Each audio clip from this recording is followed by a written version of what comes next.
A Paris court sentenced former French President Nicolas Sarkozy to 5 years in prison on Thursday after having found him guilty for a criminal conspiracy at his trial over alleged illegal campaign financing for his presidential campaign in 2007, supposedly trying to get money from Muammar Gaddafi, the dictator of Libya at the time. The court ordered that Sarkozy should be placed in custody at a later date, with prosecutors given a month to inform the former head of state when he should go to prison.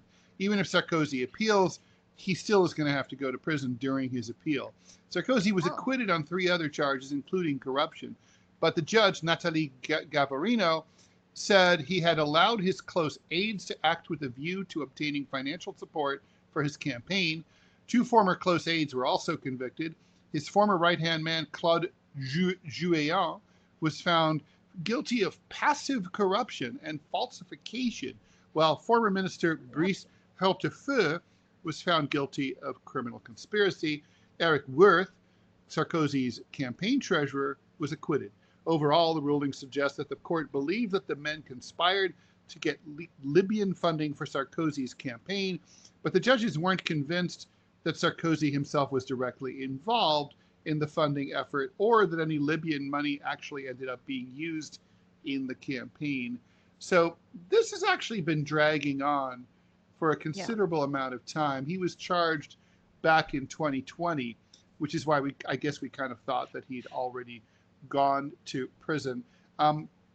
He was sentenced to 3 years in prison, one to be, this was on political corruption charges.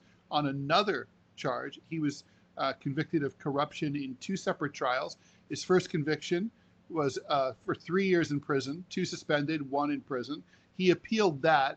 Then for his second conviction in 2021, he got a year, so he appealed that. And so anyway, so this is basically an ongoing thing for him. This is not, the appeal remains outstanding on the other case, but everything kind of goes back to this plot, the scheme of his, I think we can now don't have to say allegedly, because he's been convicted of basically trying to shake down Gaddafi for some cash so he could run for president.